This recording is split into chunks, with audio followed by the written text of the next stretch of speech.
Bonjour tout le monde, on se retrouve une nouvelle fois pour l'anecdote du jour, 5e épisode. Aujourd'hui, c'est l'entraîneur Fabien Mercadal qui est avec moi. Bonjour coach et un grand merci d'être avec moi déjà. Merci beaucoup de votre invitation et puis de l'invitation de Christophe Pélissier du coup. Justement, c'est lui qui vous a désigné. Est-ce que vous avez un petit message pour lui? Ouais, je lui souhaite évidemment le meilleur et comme je sais qu'il est passionné de foot, ça doit terriblement lui manquer. Voilà, je lui souhaite de profiter de sa famille avant d'aller valider une nouvelle montée. C'est l'heure de refaire votre parcours, on commence comme ça. Avant toute chose, vous faites partie des rares diplômés sans passer de footballeur professionnel. Vous commencez votre carrière d'entraîneur dans le sud à Gap, en CFA. D'abord assistant, puis coach principal de 2005 à 2008. Ensuite, à l'instar de Christophe Pélissier, vous passez les obstacles les uns après les autres. D'abord une montée en national avec Dunkerque en 2013, puis vous vous installez en Ligue 2. D'abord, vous allez du côté de Tours et après au Paris FC. En 2018, vous touchez le Graal avec l'élite en Ligue 1. Avec Caen, malheureusement, le maintien n'est pas assuré au terme de la saison 2018-2019. Vous vous tournez donc vers la Belgique avec le Cercle de Bruges l'été d'après. Le début de saison est plutôt compliqué, alors vous êtes écarté en octobre dernier. Coach, les 2 dernières saisons ont plutôt été difficiles. Est-ce qu'à un moment, vous avez été dégoûté du football professionnel? Non, on ne peut pas dire dégoûté. Il y a j'allais dire presque des passages obligés. Voilà, c'est des épreuves, il faut savoir les surmonter. Mais parfois, il y a des choses que j'aime pas dans ce qui se pratique, évidemment, dans le football professionnel, mais comme dans tous les milieux. Par contre, le jeu reste pour moi une passion. Ce jeu est vraiment une passion. Le Cercle de Bruges, il faut le dire pour ceux qui ne le savent pas, c'est un club filial de l'AS Monaco. C'était compliqué comme ça de recevoir des joueurs de la principauté, un peu à votre insu au final? Oui, il y avait ce fait-là, mais il y avait aussi le fait qu'on a commencé très tardivement le recrutement. Et donc, voilà, on a joué avec une équipe jeune et c'était d'ailleurs très agréable. C'était des bons garçons, mais voilà, on estimait avec la direction aussi du cercle qu'il fallait les encadrer par des joueurs expérimentés. On n'a pas pu le faire. Ça a été fait très tardivement et j'étais plus là pour en bénéficier. Est-ce qu'aujourd'hui, vous avez quelques regrets? Est-ce que vous auriez aimé faire des choses différemment? Oui, j'aurais aimé qu'on se maintienne avec Caen et on descend d'un but. Voilà, je pense que j'ai une part de responsabilité, c'est certain. Et ce petit point-là en plus, on aurait dû le grappiller à un moment donné. J'en suis persuadé. Et comme c'était un club très agréable, avec de bons supporters, des dirigeants qui étaient franchement derrière nous, c'est vraiment un joli club. On aurait pu construire quelque chose. Voilà, donc je suis déçu que ça ne soit pas passé comme ça. Mais bon, ça peut pas toujours bien se passer. J'ai effectué quelques recherches. J'ai cru entendre que vous aimeriez, pourquoi pas, devenir directeur sportif et gérer plutôt le recrutement.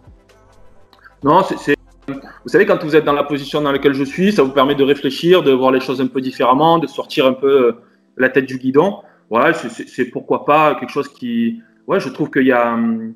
C'est intéressant aussi. Voilà, c'est un côté intéressant du foot, mais je suis encore jeune. J'ai que 48 ans. J'ai encore le temps de coacher. Mais voilà, je ne m'interdis rien dans le milieu du foot parce que c'est quand même, encore une fois, un jeu qui me passionne. Quel est le déroulement d'une journée avec Fabien Mercadal? C'est lever très tôt parce que ça, je ne sais pas faire autrement. Donc, je me lève vers les 7 heures du matin. Et puis après, il y a de la lecture parce que ça m'a toujours plu. Un peu de séries Netflix. Voilà, il y en a une que je conseille d'ailleurs aux gens qui vous suivent parce qu'elle parle de foot. C'est l'épopée Sunderland là. Donc c'est la série Sunderland, c'est vraiment intéressant. Je crois que celle-là, je l'ai validée en 2 jours. Elle est validée de mon côté aussi. C'est vrai, c'est vraiment bien parce que c'est côté reportage, mais on dirait vraiment une série et c'est vraiment bien. C'est vraiment bien. Et puis il y a le côté comment rebondir après l'échec. Et voilà, comme j'en ai subi un la saison dernière, j'ai trouvé ça intéressant. Puis après du sport avec notamment mon fils. Voilà, on s'est mis, on boxe un peu et puis on s'est mis aussi au CrossFit. Je trouve ça, quand on a un petit jardin, mais on peut pas courir dans ce jardin-là, donc le CrossFit c'est intéressant. Avant d'évoquer votre anecdote, coach, mon prochain invité est particulier. C'est un ancien international français avec plus de 500 matchs professionnels, passé par Lyon et Arsenal. Il sera avec nous samedi soir pour un nouvel épisode. Maintenant, c'est à vous de jouer. On écoute votre anecdote. Alors, l'anecdote, elle est particulière, si vous voulez. j'étais centre de formation à l'Olympique de Marseille et puis j'avais été appelé en urgence pour pallier une maladie de William Prunier à l'époque. Il y avait Monaco-Marseille et j'étais chez moi. L'OM m'avait envoyé un taxi et il m'avait rapatrié à Monaco et j'étais sur le banc et pendant le match pour s'occuper je buvais pas mal d'eau.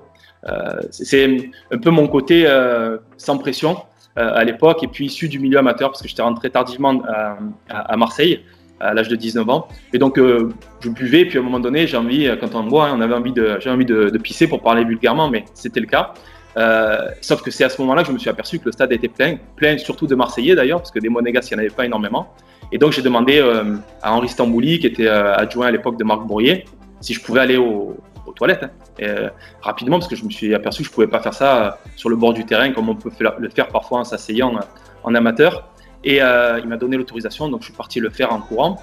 Et dans mon village, ils regardaient tous le match à la télé. Et quand ils ont vu me lever, ils disaient c'est bon, il rentre le petit. Ils étaient contents, ils ont attendu que je rentre et je suis jamais rentré. Je suis juste allé aux toilettes. Voilà. Belle histoire en tout cas. Vous avez la main désormais. C'est à vous de décider du prochain invité. Est-ce que vous avez une idée? Ouais, j'ai eu pas mal d'idées, mais je vais nommer Sébastien Gondouin, voilà, qui a été mon adjoint à Tours, qui est toujours à Tours. Voilà, qui a connu le monde professionnel, le monde amateur aussi, et qui est quelqu'un de valeur, parce qu'on a tendance à dire que dans le football, il n'y a que des gens, mais il y a des gens aussi de valeur, et Sébastien, comme Christophe Pélissier d'ailleurs, en font partie. Donc voilà, je nomme Sébastien Gondouin. Eh ben, on espère l'avoir prochainement. Merci beaucoup, coach, pour ces minutes de partage en votre compagnie. On vous souhaite de trouver tout simplement le poste adéquat pour vous et surtout le meilleur confinement possible. Écoutez, merci beaucoup et puis bon courage à tout le monde et je vais suivre vos prochains épisodes avec un grand plaisir. À bientôt. Au revoir.